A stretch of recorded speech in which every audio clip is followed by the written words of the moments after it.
Mami Onyx, hindi ko nahintay ang 7 araw ng pag-oobserba ng mga doktor sa akin, Mami Onyx, dahil hindi ako mapalagay at lagi akong nag-iisip at gustong damayan si Mama sa kanyang pigati sa araw na iyon, Mami Onyx.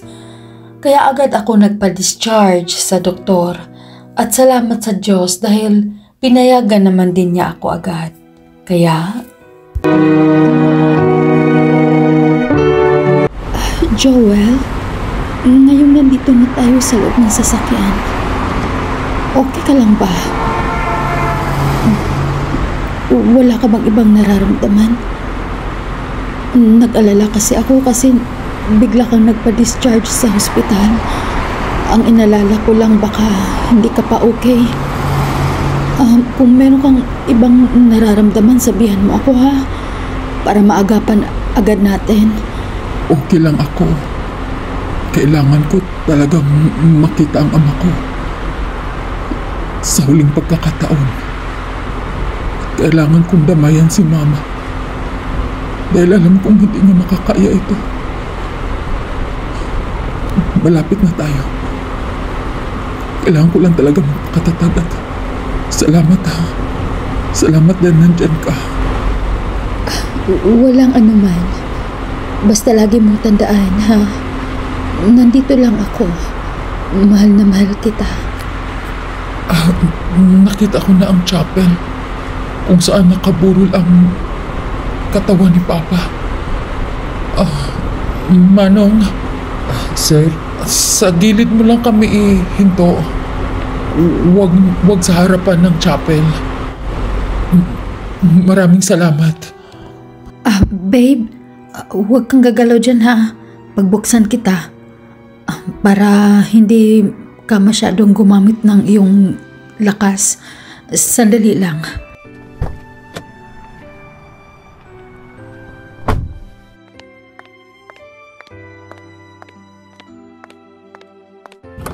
Halika na babe. Dahan-dahan lang ha. Ayan. Aray. Ayan. Okay. Manong, ito ho yung bayad. Maraming salamat. Halika na babe.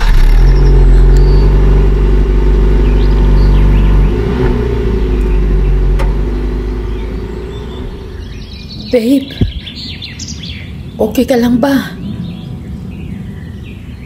Basta pag hindi ka okay, sabihan mo agad ako ha. Aray. Okay lang ako, babe.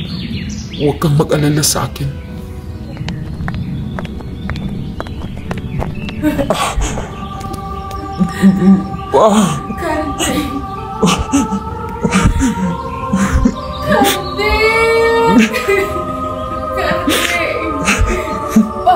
Kawawa naman si Mama. Nasa harap ng kabaong ni Papa. Kailangan ko talaga magpakatatag. Alang-alang kay Mama. magsasama tayo hanggang sa kabilang buhay, di ba? Diyos ko. Bakit kami? Lalapitan ko si Mama at ang kabaong ni Papa. Kung saan naroon si Papa. Hindi ko matanggap to, pero kailangan ko magpakatatag.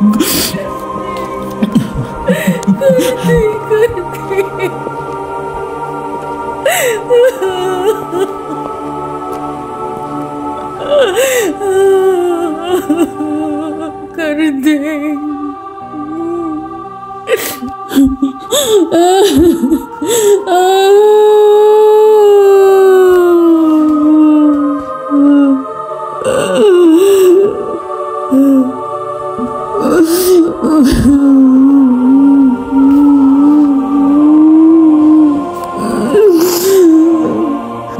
Ma, tama na. Paubahin na natin siya sa Diyos.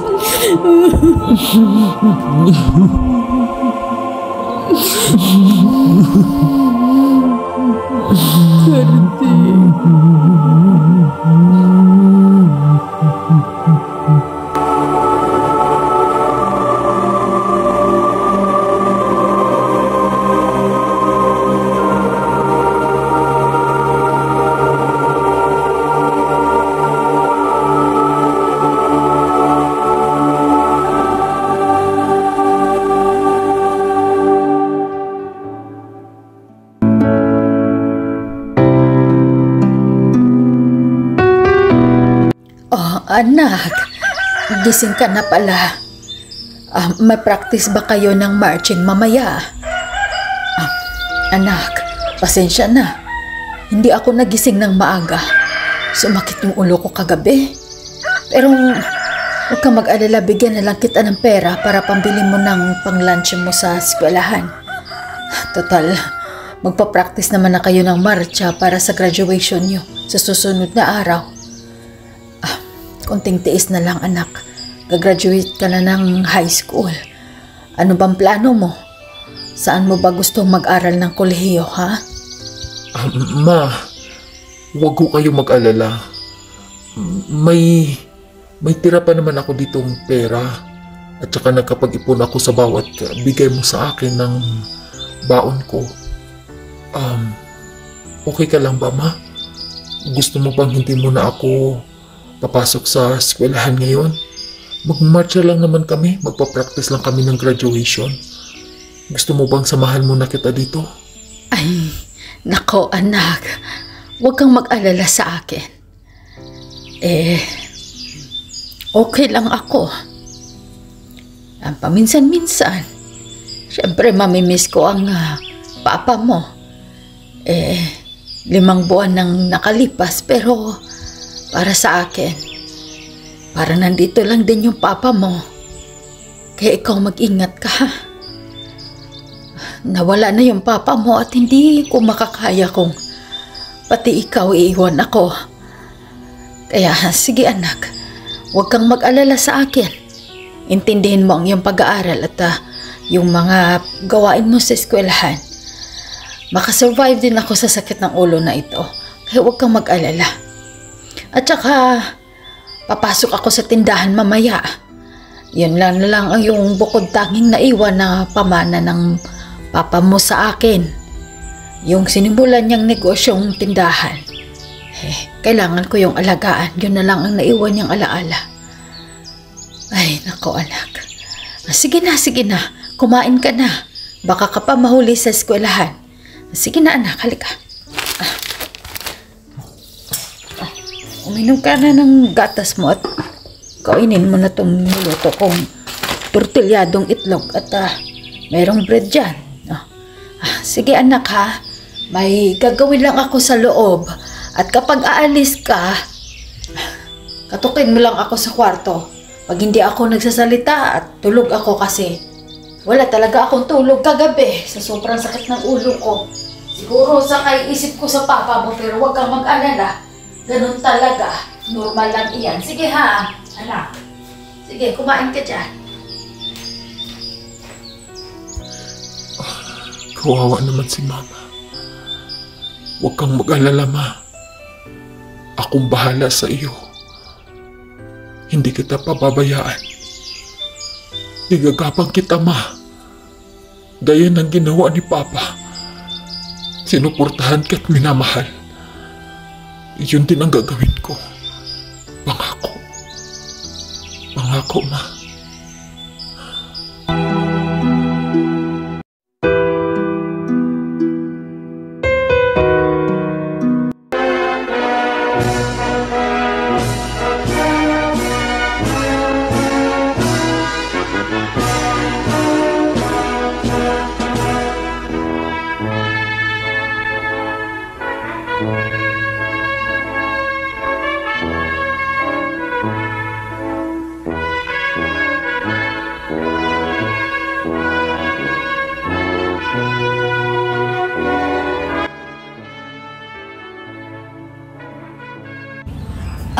Anak, congratulations. Nakagraduate ka na rin sa wakas. Shaira, congratulations sa inyong dalawa ng anak ko. Anong balak niyo? Magpapatuloy ka ba sa pag-aaral, Shaira? Sa kolehiyo? Ikaw anak, magpapatuloy ka ba? At saan paaralan ang gusto mo? Sige lang anak ha. Pagsikapan ko na makapasok ka ng kolehiyo.